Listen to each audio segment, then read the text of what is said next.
이번 그 사경회의 주제가 말씀운동의 비전과 과제입니다. 그래서 우리가 말씀운동이란 말은 뭐 수십 년을 써왔죠. 그래서 이번에는 비전이라고 하는 뜻은 뭐 가치, 목표 그런 겁니다. 우리가 말씀운동에 대한 비전을 가지려면 한다는 말은 말씀운동에 대한 가치가 분명하고 가치가 분명해야 그에 따른 목표가 생기고 과제라고 하는 것은 해야 될 일이죠. 그 목표가 분명하게 설정이 되면은 그 다음에 이제 우리들에게 주어지는 각각에게 주어지는 숙제입니다. 과제라고 하는 말은 해야 될 일이 있는데 이번에는 뭐 하여튼 간에 그 세대별로 우리가 내가 왜 이 일을 해야 되는지라고 질문을 했을 때는 그것이 가치로와야만 이 일을 왜 해야 되는지에 대한 답을 얻을 수 있습니다. 그래서 저는 이번 시간에 말씀의 정체성, 말씀운동이라는 말을 우리가 사용하고 있는데 그 말씀이라고 하는 것이 과연 무엇인가? 그 유래 또는 기원 이런 것으로부터 말씀에 대한 개념, 정의를 정확하게 우리가 정리를 하고 그 본질, 말씀의 그 본질이 어떤 원리를 통해서 우리에게 확정되고 있는지 그리고 그것이 확정되면은 이제 우리는 어떤 목표를 가지고 또 실제 말씀 운동을 위해서 내가 일익을 담당해야 되는지에 대한 그런 그 내용들을 좀 정립해보는 그런 시간들을 갖도록 하겠습니다. 모든 내용들에 대한 성경 구절은 거의 각주로 다 달아놨습니다. 그래서 특별히 뭐 성경을 필 필요는 없습니다. 제일 중요한 것은 말씀에 대한 유래에서 그 말씀이라고 하는 그 뜻인데 성경 요한복음 1장 1절에 보면은 태초에 말씀이 계시니라 그런 그 구절이 나옵니다. 이건 뭐 우리가 말씀 운동을 설명하는 데 있어서 아주 중요한 그러한 그 요절이고 그 태초라는 말과 말씀이라고 하는 것에 대한 개념을 이해하지 못하면은 그 어떤 것도 우리가 실행할 수도 없고 가치 부여를 할 수가 없습니다. 뭐 깊이 있는 얘기는 삼가하고 시간이 뭐 한 50분 주어졌기 때문에 간단하게 설명을 드리겠습니다. 요한복음에서 말하고 있는 태초 또는 이 말씀은 우리가 로고스라고 그러죠. 로고스, 이 말씀은 전부 그 영원한 세계, 즉 이 본질의 세계, 근원의 세계에서 설명되어지는 그런 용어입니다. 그래서 태초라고 하는 것은 요한복음이 말하고 있는 그 태초라고 하는 것은 이 영원한 것에 대한 어떤 한 그 영원 세계 안에서의 어떤 시점, 물론 시간을 초월한 세계입니다만은 굳이 표현하자면은 태초라고 하는 것은 어떤 출발점이기 때문에 영원 세계 안에서의 어떤 시점입니다. 시점, 어떤 것들을 명확히 제시해 줄 수 있는 출발점, 시점 그런 개념들인데 이 말씀이라고 하는 것은 바로 영혼이라고 하는 그 존재 세계의 근원부터 존재해 있었다라고 하는 것. 그래서 이 로고스라고 하는 것은 가장 중요한 것이 존재를 의미하는 겁니다. 존재. 우리가 말씀운동 할 때 말씀이라고 하는 그 로고스라고 하는 뜻은 존재의 형식을 뜻하는 거예요.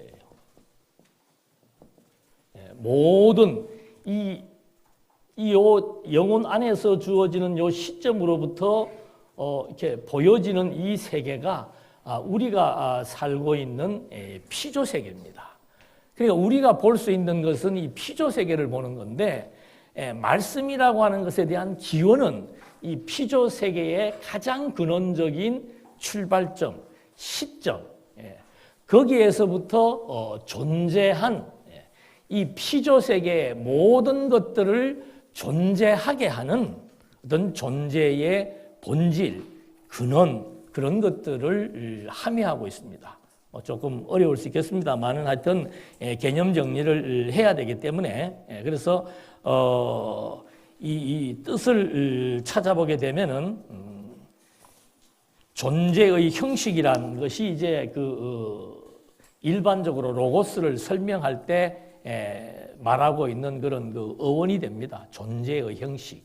그러니까 이 로고스라고 하는 것 자체는 아주 그냥 존재의 본질로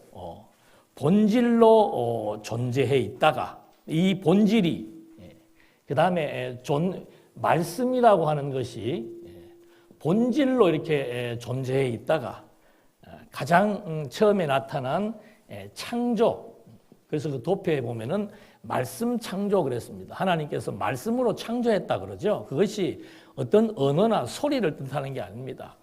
이 존재의 본질을 이제 하나님께서 창조라고 하는 과정을 통해서 우리에게 드러내는 존재의 형식이 이제 달라지는 것을 의미하는 겁니다. 그걸 우리가 신학적으로 말하면 계시라고 얘기하는 거죠. 그러니까 본질의 세계에 존재했던 그 존재의 형식이 창조, 말씀으로 창조하는 것을 통해서 드러나게 되고 또 한 가지는 현현이라고 합니다. 이 현현이라고 한다는 것은 나타났다는 것이죠.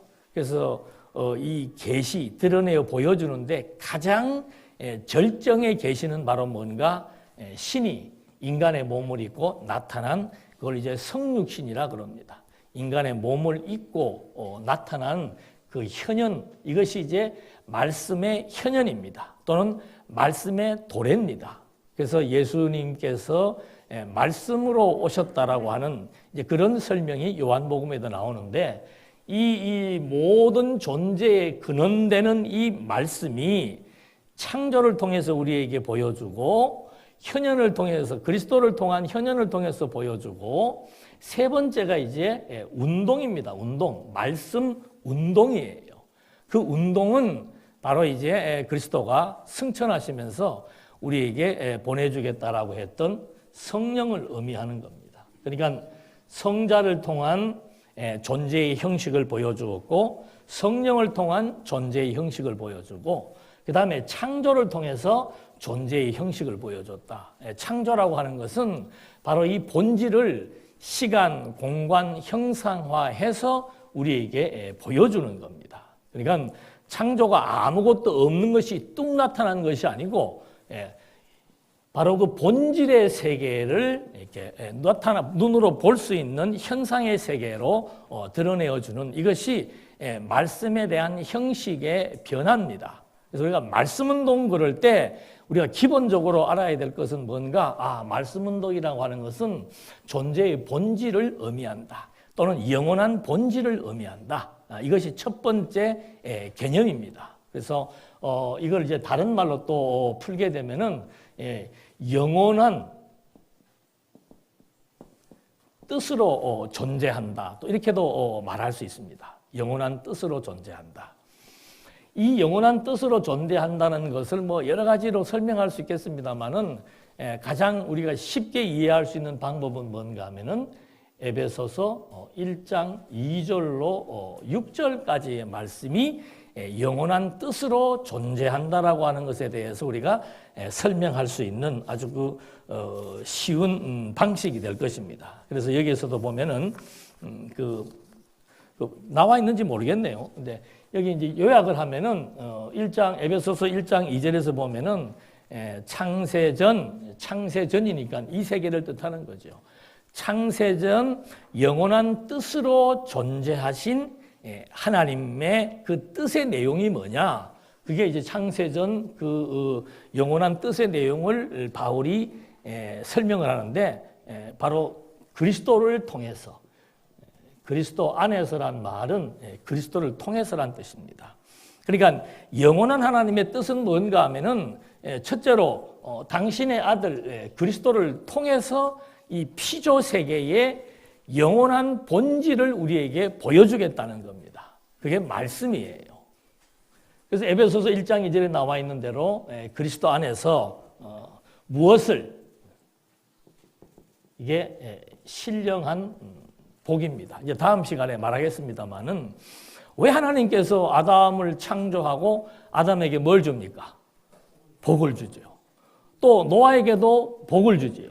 아브라함에게도 복을 주죠. 그 이유가 뭐냐는 거예요.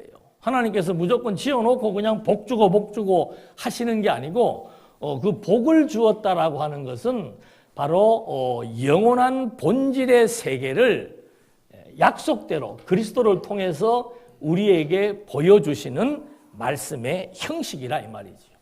그렇기 때문에 하나님께서는 아담, 노아, 아브라함에게 복을 주고 그리스도를 통해서 복을 실현하시는 이유가 뭔가? 이것이 바로 말씀 로고스이기 때문에 그렇다는 거예요. 영원부터 하나님께서 뜻으로 존재하시는 하나님의 그 뜻의 내용이 바로 그리스도를 통해서 신령한 복을 누구에게? 선택한 하나님의 아들들에게. 그러니까 이게 물론 에베소서의 내용은 교회에 대한 그 본질을 우리에게 설명하기 위해서 이 문구를 사용했습니다만은 교회라고 하는 것도 말씀이라고 하는 것도 이게 다 하나의 일맥한 의미의 내용입니다. 그러니까 영원한 뜻 안에 들어있는 이 신령한 복, 이것이 구약시대 때는 아담, 노아, 아브라함에게 복으로 그대로 보여주었지만은 이제 둘째 아담 그리스도를 통해서 보여줄 때는 바로 이 본질의 세계, 하나님의 나라인 교회를 통해서 우리에게 선명하게 보여주기 때문에 바로 이 선택한 하나님의 아들들에게 바로 이 영원한 하나님의 뜻을 우리에게 보여주기로 하나님께서 예정했다고 말하고 있는 겁니다. 그 목적은 뭔가? 바로 하나님의 은혜의 영광을 찬양하게 하기 위한 거. 그러니까 우리 피조물의 존재 목적은 뭔가? 요거예요. 하나님의 뜻과 일치되는 겁니다. 하나님께서 그리스도를 통해서 신령한 복을 선택한 자들에게 그들을 하나님의 아들들이라고 명시해서 그들에게 바로 하나님의 나라인 교회를 세워주심으로 또는 교회의 멤버가 되게 해주심으로써 그들로 하여금 하나님의 그 은혜의 영광을 찬양하게 하는 것이다. 그러니까 우리가 늘 일상적으로 써왔던 얘기들인데 그리고 늘 입버릇처럼 해왔던 수십 년 동안 써왔던 말씀운동 얘기를 했는데 그 말씀운동의 그 말씀 로고스라고 하는 것은 바로 뭔가? 하나님의 존재의 형식이며 영원한 하나님의 뜻으로 쉽게 얘기하면은 영원한 하나님의 뜻으로 존재하는 형식 그것이 로고스다 이 말입니다. 그 형식이 그냥 그대로 이 본질의 세계에만 있는 게 아니고 반드시 그리스도를 통해서 이 피조 세계에 보여주고자 하는 것이 하나님의 또 뜻이기 때문에 창조를 통해서 아들의 현현을 통해서 그 다음에 성령의 말씀 운동을 통해서 최후에는 심판을 통한 종말을 통해서 이 창세전부터 존재했던 당신의 그 존재 형식을 이렇게 다양한 방식으로 우리에게 증거해 주려고 하는 것이다. 이것이 첫 번째 유래 또는 기원에 나타난 이 영원한 본질의 세계, 이것이 말씀이라는 그런 그 개념 또는 정의로 설명될 수 있습니다. 두 번째는 뭔가? 영원한 본질로 존재하는 것, 말씀은 두 번째는 뭔가 하면은 영원한 생명의 역사입니다. 그러니까 우리가 영원한 생명의 역사, 우리는 뭐 그리스도를 통해서 새 생명을 얻었습니다라고 할 때 생명 얘기를 할 수 있습니다만은 로고스, 말씀이 가지고 있는 이 근본적인 개념 정의가 바로 무엇을 뜻하는가 하면은 영원한 생명을 뜻하는 거예요. 자, 이것이 이제 성경 어디서부터 나타나기 시작하는가? 생명에 대한 기원과 우리가 신학적 의미를 좀 살펴볼 필요가 있습니다. 이 말씀을 드리는 이유는 우리가 얘기하고 있는 이 말씀 운동이라고 하는 것이 어떤 시대에 또는 뭐 어떤 사람들을 통해서 어떤 일 자체만을 의미하는 것이 아니고 말씀 운동이라고 하는 것 자체는 바로 영원한 세계의 본질의 세계가 하나님의 뜻을 통해서 이 피조세계 창조와 섭리와 종말에 이르기까지의 전 역사 속에서 나타난 하나님의 뜻이라고 하는 사실. 그러니까 이 어마어마한 것을 지금 하나님께서 우리들을 통해서 섭리해 나가시고자 하는 거예요. 말씀 운동의 비전과 과제라고 하는 것은 그것이 마치 우리 무슨 뭐 말씀 운동 산하, 노예 산하에 있는 우리 교회들 이런 것을 지칭하는 정도를 넘어선 하나님의 그 본질적인 뜻과 하나님의 그 존재 자체의 역사가 바로 이 피조 세계에 드러나는 그런 장엄한 역사라고 하는 사실을 우리가 확인해 볼 수 있고, 두 번째는 방금 말씀드린 대로 이 말씀 운동의 역사라고 하는 것은 그냥 무슨 뭐 말씀을 전파하라 이런 차원에서 끝나는 것이 아니고 다시 말하면은 생명의 역사, 또 다른 말로 하면은 생명의 세계를 바로 이 창조를 통해서 우리들에게 종말에 이르고 영혼에 이르기까지 이 생명의 역사와 생명의 세계가 이 말씀이라고 하는 매체를 통해서 오늘 우리들에게 증거된다는 거죠. 하나님께서 아담을 창조하실 때, 우리는 성경을 볼 때 하나님께서 인간을 어떻게 창조했다 그랬습니까? 뭐 하나님의 형상 따라 창조했다. 인간은 하나님의 형상 따라 창조했다. 이렇게 시작해서는 안 되는 거죠. 하나님께서 인간을 하나님의 형상 따라 창조하신 이유가 뭔가? 바로 로고스, 이 말씀이 가지고 있는 그 본질의 의미 가운데 생명성이 들어있기 때문에 그렇다 이 말입니다. 그래서 우리는 기독교를 생명의 종교라고 얘기합니다. 예수님도 오셔서 끊임없이 생명이라고 외치고 있습니다. 그래서 그 요한 1서에 보면은 태초부터 있는 뭐예요? 생명의 말씀에 관하여. 요한복음 1장 1절에는 태초에 뭐가 있었다? 말씀이 있었다. 하는 그 존재에 대해서 말해주고 있다면은 요한 1서는 그 존재가 어떤 존재인가? 생명으로 존재하는 생명의 근원이라고 하는 사실을 갖고 있다는 거죠. 그래서 그걸 하나님께서 아까 말씀을 창조, 현현, 운동, 종말의 역사를 통해서 보여준 것처럼 당신이 생명으로 존재하는 또는 생명의 근원이라고 하는 사실을 우리에게 보여주는데 처음부터 그걸 보여주는 거예요. 말씀으로 창조한 피조세계가 다 뭘 가지고 있습니까? 생명을 가지고 있는 거예요. 그래서 여러분 일반 그 생물체들에게도 하나님께서 이 생물들을 지어놓고 하나님이 뭐라고 명령을 합니까? 사자나 말이나 뭐라고 얘기해요? 생육하고 번성하라. 생육하고 번성하라고 하나님께서 그렇게 명령하는 이유가 뭐겠습니까? 우리는 생육하고 번성하라 하면은 하나밖에 생각 안 나. 뭐예요? 하나님께서 아담에게 언약을 했는데 첫째 뭐예요?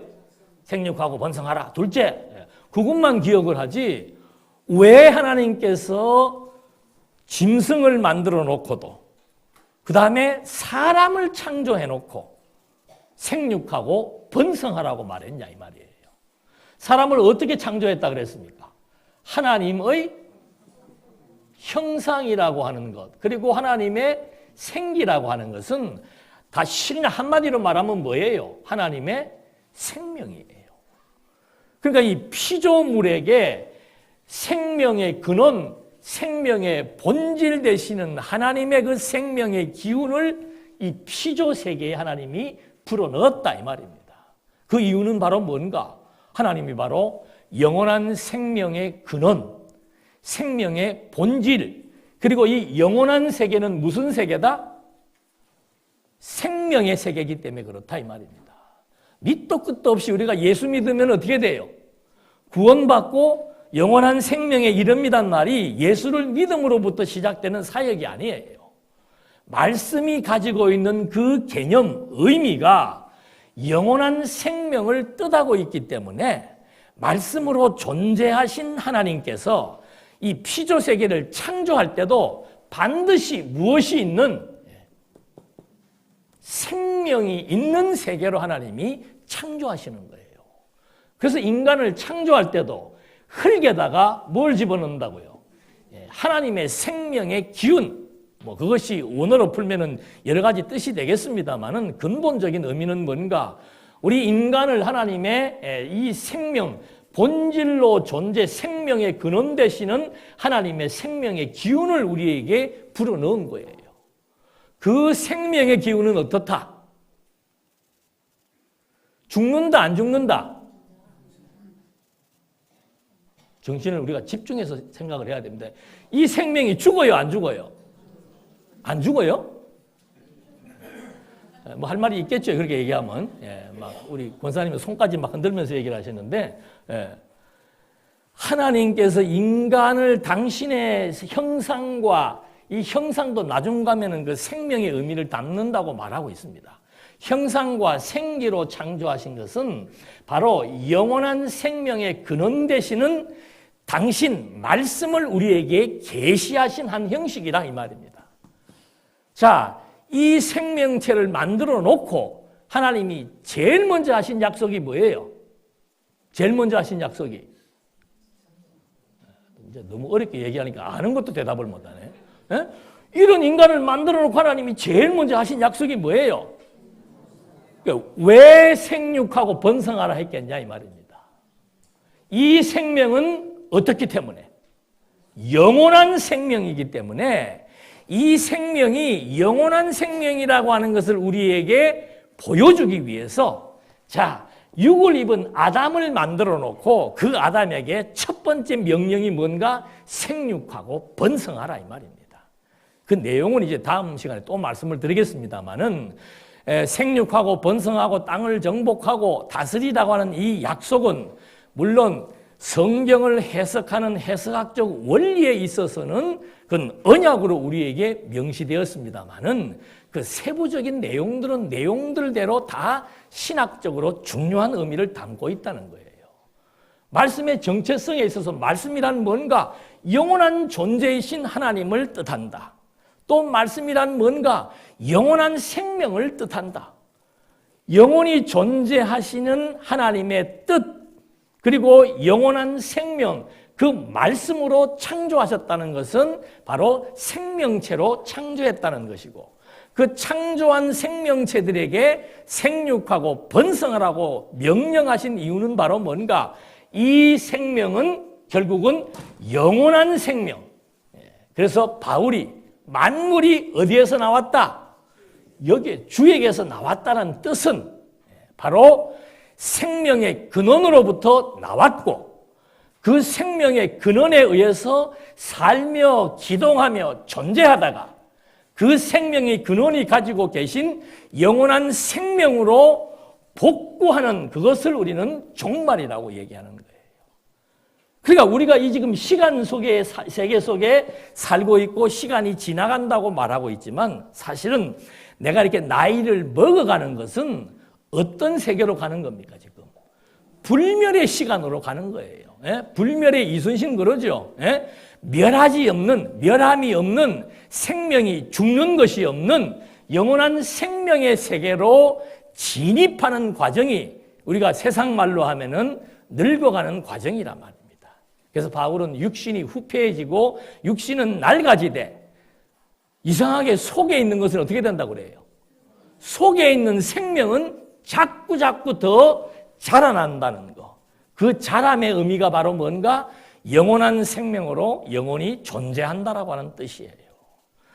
이 정도만 얘기해도 우리가 말씀운동이라고 하는 이 운동의 역사는 영원하신 하나님의 뜻 그리고 영원한 하나님의 생명을 증거하는 운동의 역사가 바로 말씀운동의 역사입니다. 우리가 전하는 이 복음이 바로 죽은 생명을 살리는 바로 이 생명의 역사요, 생명의 운동이라는 거예요. 이제 오후 시간에 다음 시간 내일 그 얘기를 하겠습니다.만 오늘 목사님도 교환 보니까 같이 나와 있는데 우리 둘이는 뭐 전화 통화해서 뭐 할 거냐 물어본 적도 없어요. 이때까지 그렇게 합니다. 근데 중복되는 거 없이 이렇게 할 때마다 이렇게 다르게 나와. 맥락은 같지만 이제 형식은 다른데 결국은 우리의 과제가 뭔가, 말씀 운동이 도대체 뭐 하는 운동인가? 그건 우리가 다 알겠죠. 더 우리가 가치를 느끼려면은 정말 이 말씀 운동의 핵심은 바로 뭔가? 살리는 운동이구나. 생명의 역사구나. 죽은 영혼들이, 낙심한 영혼들이, 좌절한 영혼들이 희망을 갖고 새 생명을 얻고 영원한 생명의 누림의 시간을 공유할 수 있는, 이것처럼 가치로운 것은 없다라고 하는 사실. 이게 이제 분명하게 우리에게 각인되고 인식되어야만 선교를 하든 봉사를 하든 교제를 하든 본질에 대한 의미, 본질에 대한 가치가 퇴락되고 나면은요, 아무리 교제를 해도 그건 인간적인 만남이에요. 여러분, 우리의 만남은 인간적인 만남입니까? 아닙니까? 항상 질문에는 함정이 있죠. 본질에 입각한 그리스도의 지체로서의 생명의 의미를 깨닫고 사는 사람들의 모임과 교제는, 그거는 생명의 교제지요. 내가 설령 말씀을 뭐 오랫동안 공부를 하고 하나님을 믿는다고 하더라도 그 의미가 퇴락한 사람들의 모임은 그냥 인간의 모임하고 똑같은 거예요.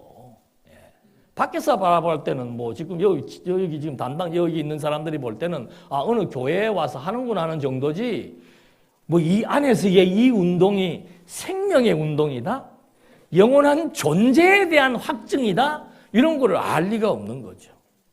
그래서 이걸 우리가 특수단체, 특별한 단체이기 때문에 우리만 안다라고는 그런 개념으로 말씀드리는 게 아니고, 이 가치를 깨닫게 되면은 정말 가장 소중한 것이 무엇인 줄 알게 되면은 내가 정말 교회에서 자그마한 수고와 봉사를 하더라도 이 일이 정말 한 생명을 살리는 일이구나.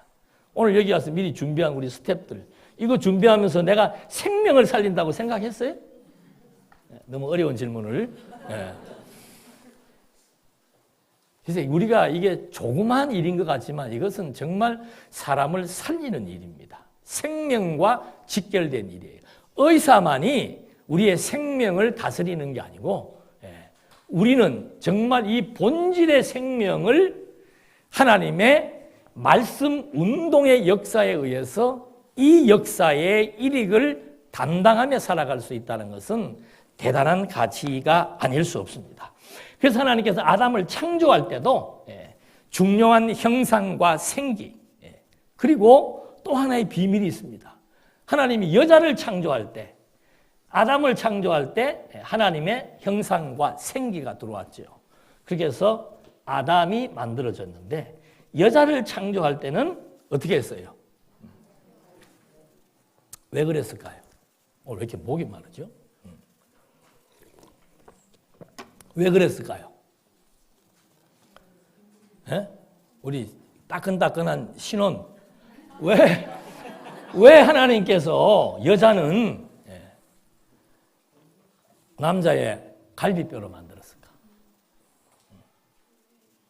교회, 그렇게 높은, 쉽게 생각하면 돼요. 아담을 하나님께서 어떻게 만들었어요? 당신의 형상과 생기라고 하는 것은 당신의 생명을 지금 불어넣은 거예요. 그러면 아담 따로 만들고 하와를 따로 만들어도 되는데 이 여자는 누구의 뼈에서? 아담의 뼈에서 만들었다는 거예요. 하나님은 대단한 의학자입니다. 그 뼈 속에 뭐가 들어있습니까? DNA가 들어있죠. 이미 태초부터 이 하나님의 수술이 시작된 거예요. 그래서 여자에게 아담의 DNA를 주어서 남자와 여자가 어떻게 해요? 달라요? 같아요? 형태는 다르지만 어떻게 해요? 생명은 똑같아요. 그러니까 이런 방법으로 하나님이 여자와 남자를 만들어 놓고 둘이 뭐가 되라? 우리는 둘이 한 몸 되라 그러면 꼭 무슨 결혼, 좀 고상하면 교회까지 나오는데, 이것은 무엇을 뜻하는가 하면은 한 몸이라고 하는 것은 일체지요. 무엇에 대한 일체? 남자의 생명과 여자의 생명이 어떻다? 누구의 생명으로? 하나님의 생명으로 같다는 거예요. 그래서 이 하나님의 생명으로 창조한 남자와 여자의 방식을 통해서 그 다음에는 뭐가 이루어지는 겁니까? 생육하고 번성하는 거. 그게 제일 중요한 거예요. 땅이라고 하는 것은 생명체가 살아갈 수 있는 터전입니다. 통치라고 하는 것도 이 백성들이 모여서 이 집단을 끌어가는 방식이에요. 제일 중요한 것은 뭔가? 바로 생육하고 번성해서 살아가는 하나님의 생명체들을 의미한다는 거죠.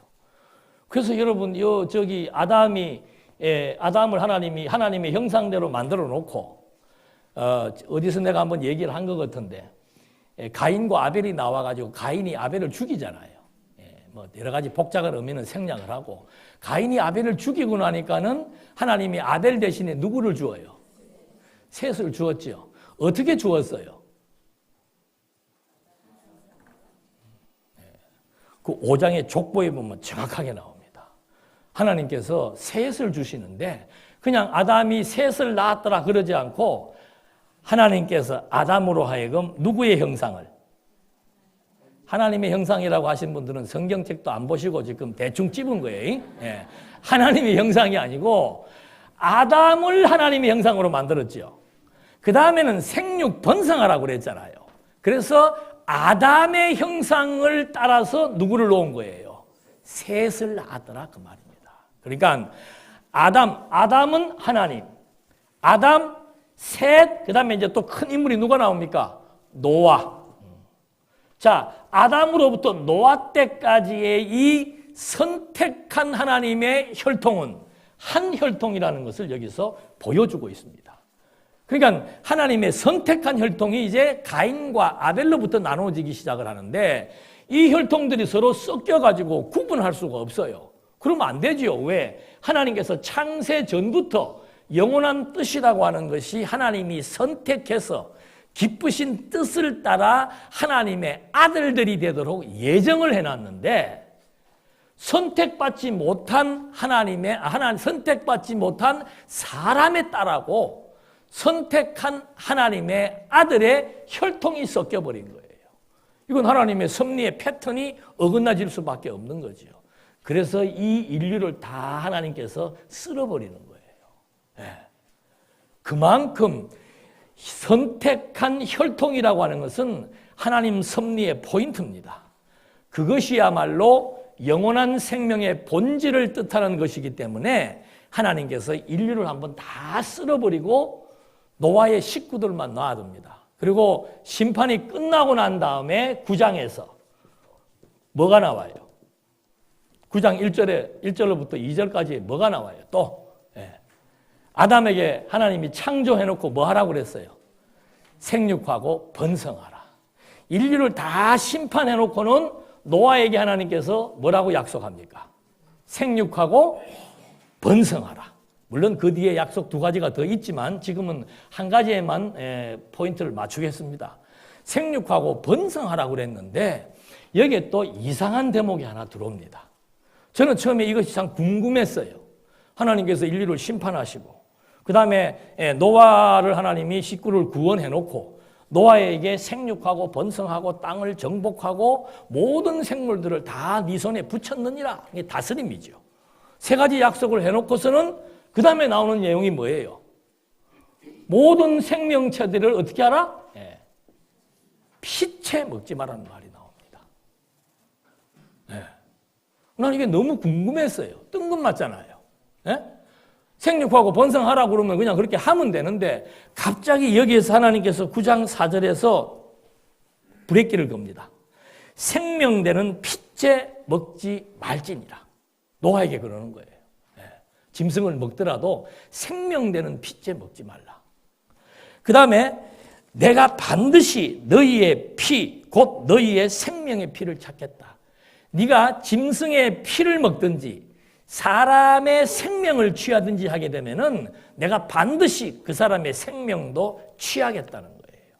왜 그럴까요? 그러면서 하나님이 하시는 말씀이 그 이유는 하나님이 자기 형상대로 사람을 지었기 때문이다. 자, 인류를 심판하고 노아에게 생육하고 번성하라고 약속을 해주시고는 피에 대한 주의보를 내리는 겁니다. 왜 피채 먹지 말라고 그랬는가? 피는 무엇을 뜻하니까? 생명을 뜻하니까. 하나님께서 짐승들에게 뭐라고 명령했다고 그랬습니까? 생육하고 번성하라고 명령한 거예요. 그러니까 그 명령에 위반된다라고 하는 것은 지금 하나님께서 생명의 근원, 생명의 본질이신 하나님께서 그 생명이 무엇인지를 우리에게 증거해 주기 위한 구약의 역사에 있어서 가장 중요한 사역은 뭔가? 생육하고 번성하는 겁니다. 짐승의 생명이든 사람의 생명이든 생육하고 번성하라고 한 하나님의 언약을 파기해서는 안 된다는 겁니다. 그리고 그 생명은 영원한 생명이라고 하는 것을 증거하기 위한 누가 올 때까지 그리스도 생명의 실체, 생명의 주체 되시는 그리스도가 올 때까지는 이 역사가 멈춰서는 안 되기 때문에 하나님께서 여기에서 생육하고 번성하라고 약속해 놓고는 하나님의 형상대로 창조했기 때문에 그 생명체들의 단절을 요해서는 안 된다. 그리고는 7절 말씀에 다시 너희는 생육하고 번성하며 땅에 가득하여 그 중에서 번성하라. 그러니까 이 생명이라고 하는 것이 자, 아담 창조하고 한번 중간에 가인이 아벨을 죽였지만은 다시 아담의 형상대로 셋을 만들고 또 이 혈통이 혼합이 되어 가지고 하나님이 심판을 했지만 노아의 식구들을 통해서 생명을 구원하시더니 그들에게 다시 명령하시는 것이 뭔가? 생육하고 번성하라. 그러나 주의해야 될 것은 바로 생명을 단절시키는 그런 일을 해서는 안 된다. 라고 하나님의 언약을 하나님이 성취해 나가시기 위한 하나의 요건으로서 그 약속을 해주는 거예요. 그래서 노아 이후로부터 이제 세 아들이 나오는데 나머지 두 아들은 우리가 크게 주목하지 않아도 되지만 노아 이후로부터 10장과 11장에서는 세 아들의 족보가 나오는 거죠. 왜? 생육하고 번성하라고 약속했기 때문에. 그 생육 번성의 생명체의 번성의 약속 중에서 하나님은 이미 가인과 아벨을 통해서 가인, 아벨, 아담의 족보라고 해서 아담, 셋, 그리고 노아, 그리고는 셈, 그리고 데라의 족보까지 창세기가 족보로 계속해서 연결되고 있습니다. 족보는 혈통입니다. 혈통은 생명입니다. 그 생명은 영원하신 하나님의 생명을 우리에게 보여주는 생명세계의 역사, 말씀에 대한 본질을 우리에게 증거해 주기 위한 하나님의 방편으로서의 계시 역사이기 때문에 이렇게 지금 쭉 연결이 되다가 아브라함 때 와가지고 또 똑같이 아브라함에게 뭐라고요? 생육하고 번성하라. 그래서 진짜 이 아브라함의 후손이 애굽으로 내려가서 400년 종살이를 하면서 뭘 하는 거예요? 생육하고 번성했지요. 자, 애굽에 종살이하면서 400년 동안 60만 대군으로 늘어난 이 민족을 하나님은 뭐라고 얘기하는 겁니까? 이 민족을 뭐라고 얘기한다 그랬어요? 출애굽기 19장 6절에서 너희는 누구다? 왜 내 아들이라 그러는 겁니까? 왜 내 아들이라 그러는 거예요? 아담, 셋, 노아, 그리고 아브라함이 다 누구의 혈통이에요? 아담의 혈통이에요. 한 생명이에요. 한 생명. 우리가 그 찬송가에서도 한 피바다 어떻게 해요? 그것이 언제부터인가? 아담 때부터라 이 말입니다. 그것이 쭉 연결되어 오다가 이제 아브라함 때 다시 한 번 더 생육하고 번성하라고 하는 생명의 번성을 약속해주고 그 민족이 크게 번성하고 나니까 이 번성된 이 민족을 누구라고 명시했다 그랬어요? 내 아들이다 이 말입니다. 아담이 누구의 아들이에요? 하나님의 아들이지요. 노아가 누구의 아들이에요? 하나님의 아들이지요. 아브라함이 누구의 아들이에요? 하나님의 아들이에요. 그리고 이 이스라엘이 번성된 큰 민족이 누구의 아들입니까? 하나님의 아들이에요. 그러니까 벌써 출애굽할 때까지의 역사만 보더라도 이 생명의 근원 대신 생명세계의 역사가 아담으로부터 시작해서 계속해서 생육하고 번성하는 과정을 통해서 하나님의 생명성은 영원하다는 것을 지금 점진적으로 확인시켜주고 있는 거죠. 그래서 이 민족을 내 아들이라고 얘기해놓고는 이들에게 어떤 나라다? 왜 제사장 나라라고 했을까요? 나는 좀 이상한가 봐. 이런 게 그렇게 궁금해요. 하나님이 뭐라고 말했으면 그냥 아멘하고 받으면 되는데 왜 하필 또 제사장 나라라고 했을까? 제사장 나라의 특징은 뭡니까? 뭘 드리는 거예요? 왜 제사를 드립니까? 제사의 핵심은 뭔가? 죄에 대한 용서예요. 죄의 삭은 사망이잖아요. 죄의 삭은 사망에서 죽어버리면 하나님의 아들이 어떻게 되는 겁니까? 이 생명이 단절되어 버리죠. 그래서 하나님의 아들들, 내 백성들에게는 제사장 나라라고 규명을 해주고 규정을 해주어서 그들로 하여금 그들의 생명이 범죄와 상관없이 그들의 생명은 하나님의 영원한 생명의 씨앗이 들어있는 하나님의 아들들이기 때문에 속죄함을 얻어서 생육하고 번성하게 되는 역사를 여기에서 보여주게 되는 거죠. 그것이 결국은 어디에게까지? 그리스도에게까지 연결이 되는 거예요. 여러분, 왜 마태복음에서 1장 1절에서 뭐라고 나옵니까? 아브라함과 다윗의 혈통, 예수 그리스도의 족보, 세계는 족보예요. 여기서 이걸 말하는 이유가 뭡니까? 이 예수가 누구라는 거예요? 하나님의 아들이라고 하는 것을 창조한 아담의 족보를 통해서, 아브라함의 족보를 통해서, 그리고 다윗의 족보를 통해서 이 생명의 역사가 연속성을 가지고 있고, 바로 이 예수가 하나님이 아담을 창조할 때 형상과 모양대로 생기로 창조했던 그 생명체가 끊어지지 않고 여기까지 왔다는 사실을 먼저 보여주고 있는 겁니다. 그 다음에 누가는 이 예수를 또 역으로 어떻게 설명하고 있는 거예요? 그건 너무 기가 막히지 않습니까? 표현은 사람들의 아는 대로라고 말했지만은 그 하나님의 성령이 누가를 통해서 지금 뭐를 밝혀주려고 하는 겁니까? 이 예수가 누구라는 거예요? 요셉의 아들인데 아버지를 쭉 거슬러 올라가니까 마지막 아버지가 누구예요? 그 아담의 아버지가 누굽니까? 하나님이라는 걸 밝혀주는 거죠. 마태는 하나님이 창조한 피조물로서의 생육 번성의 족보로 오신 예수는 하나님의 아들이다. 누가는 그 족보의 끝에 가서 하나님의 창조하신 아담을 보여줌으로써 이 예수가 하나님의 아들이다.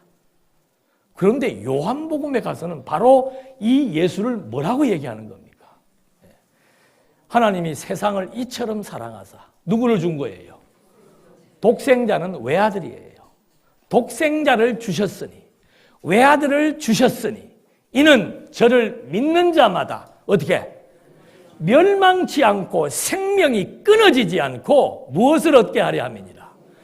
영원한 생명을 얻게 하려 함이라고 요한복음에서 증거하고 있다는 거죠.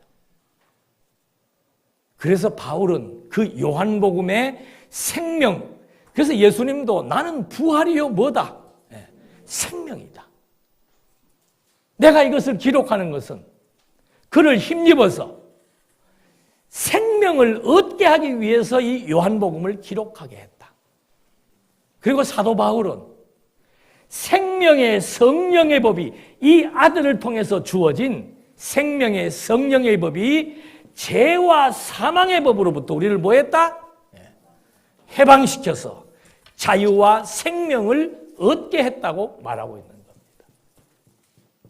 그리고 요한계시록에는 에덴 동산에 있었던 영생과 그걸 하나님이 보존했다가 요한계시록 가서는 그 생명나무의 열매를 먹게 해서 하나님이 이미 창세전 하나님의 뜻으로 존재하셨던 내용대로 창세전 그리스도 안에서 그 기쁘신 뜻대로 우리를 당신의 아들들로 예정한 영원한 생명의 존재로 예정된 그 역사가 마지막 요한계시록을 통해서 생명나무의 열매를 먹게 해서 우리가 영원한 생명으로 존재한다는 사실, 이것이 말씀으로 존재하는 존재의 본질이며 생명의 근원이라고 하는 말씀이 가지고 있는 그런 본질적인 개념이라고 하는 사실을 이제 우리는 확인해 본 거예요.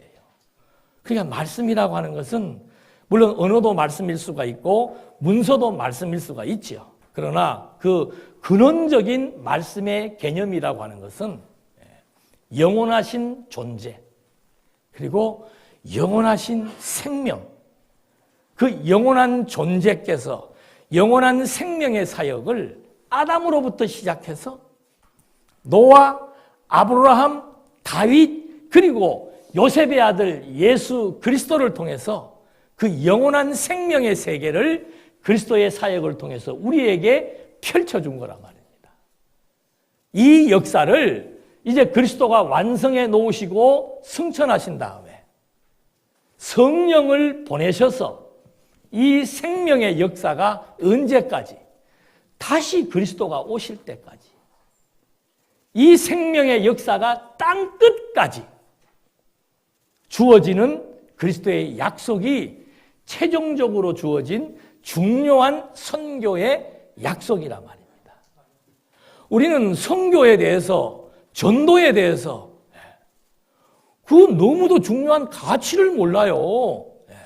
선교는 그냥 선교사가 한번 와서 얘기할 때, 아, 저 양반은 저렇게 선교를 했구나. 여러분, 목숨걸고 선교하는 순수한 선교사들이 엄청나게 많이 있습니다. 어떻게 우리는 맨날 그렇게 잘못된 선교사들만 아는지, 그럼 부정적인 생각을 하실 필요가 없어요.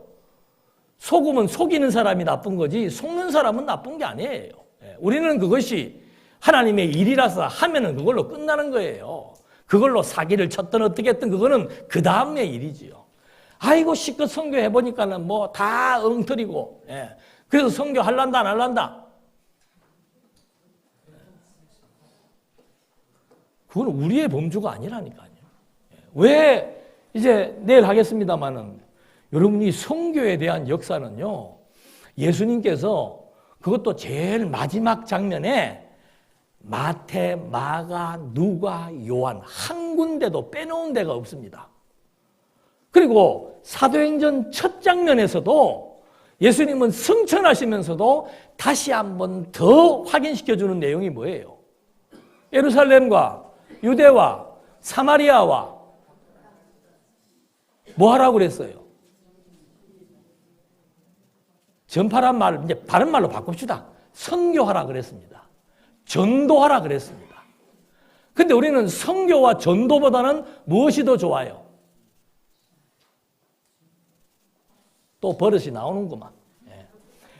요 갇혀가지고, 맨날 우리끼리만 그냥 뭐 최고야. 아니, 진정한 최고는 다른 사람과 비교했을 때 그게 진가가 나타나는 거죠. 매일 우리끼리 앉아가지고 말씀이 최고고, 이 말씀이 최고인데 뭐 어쩌란 말이에요. 10,000명도 지금 안 되는 이 말씀이 최고 같고 뭘 어떡하라는 거예요. 사도 바울은 온 세계를 휘젓고 다니면서 마지막에 목이 잘려 죽잖아요. 베드로의 마지막 장면은 거꾸로, 베드로 보고는 너 죽는다 그래도 베드로는 갑니다. 죽음을 향해서. 그게 선교의 가치예요. 하나님께서 우리들로 하여금 이 땅에 살게 하신, 무엇을 위해서 살게 하셨는가? 하나로 집약하면은 선교예요. 그것이 전도든 선교든 전파든.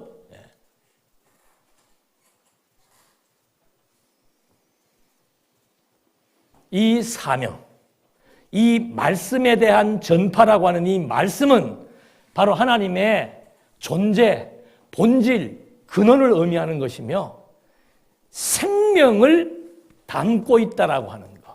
이것이 말씀이 가지고 있는 중요한 개념입니다.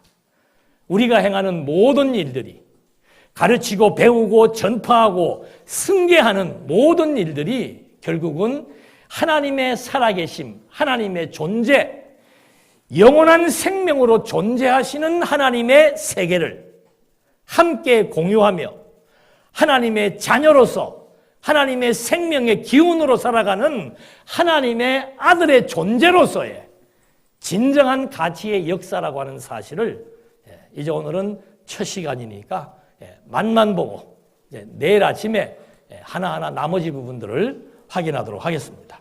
기도하시겠습니다. 은혜와 사랑이 풍성하신 하나님 아버지, 저희들에게 베푸신 이 놀라운 본질의 세계, 생명의 세계가 그리스도를 통해서 눈으로 보고 손으로 만질 수 있는 역사로 드러났습니다. 이제 이 생명의 세계가 하나님의 나라를 통해서 확인되었고 교회를 통해서 확증되었습니다. 오늘 우리가 정말 그리스도의 생명의 지체로 살아간다는 것 자체가 얼마나 놀라운 사실이며 이것이 내 인생에 얼마나 중요한 가치가 되는 것을 또 한 번 되새기면서 우리들을 이 땅에 살아가게 하신 근본적인 이유와 목적을 깨닫고 우리 함께 힘 있는 삶을 살아갈 수 있도록 인도해 주시옵소서. 예수님의 이름으로 기도드립니다. 아멘.